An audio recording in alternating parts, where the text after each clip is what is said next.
Objects, classes, and inheritance. Up until now, you've written functions that operate on data. But what if your data could carry its own functions around? That's object-oriented programming, and it changes how you think about code. Let's build a dog class. The init method is the constructor. It takes self and a name, sets self.name, and initializes self.tricks as an empty list. We add a method learnTrick that appends to tricks. Self refers to the specific dog you're working with. Write buddy equals dog of buddy, and Python creates a new object, runs init, and binds the data. Buddy is now an instance of dog.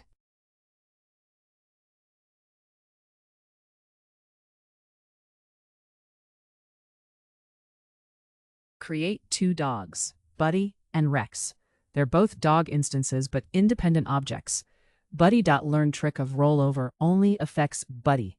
Rex.learnTrick of sit only affects Rex. Each instance has its own data, but shares the same methods. The class is the blueprint. Each instance is a house built from that blueprint.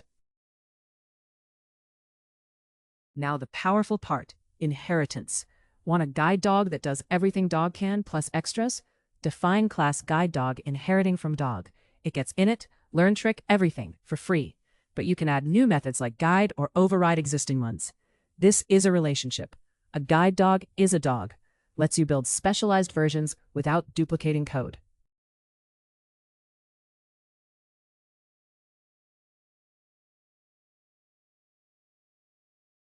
When you call a method, Python follows a lookup order.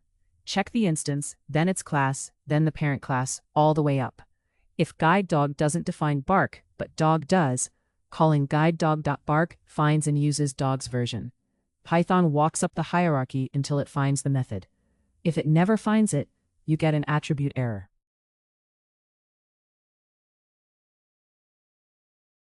Your turn.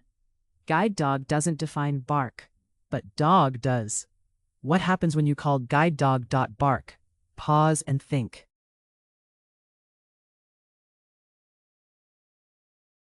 It uses dog's bark. Python checks guideDog first, doesn't find bark, checks the parent dog, finds it, and calls it. That's inheritance in action. Classes are blueprints. Instances are objects. Inheritance lets you specialize. That's OOP.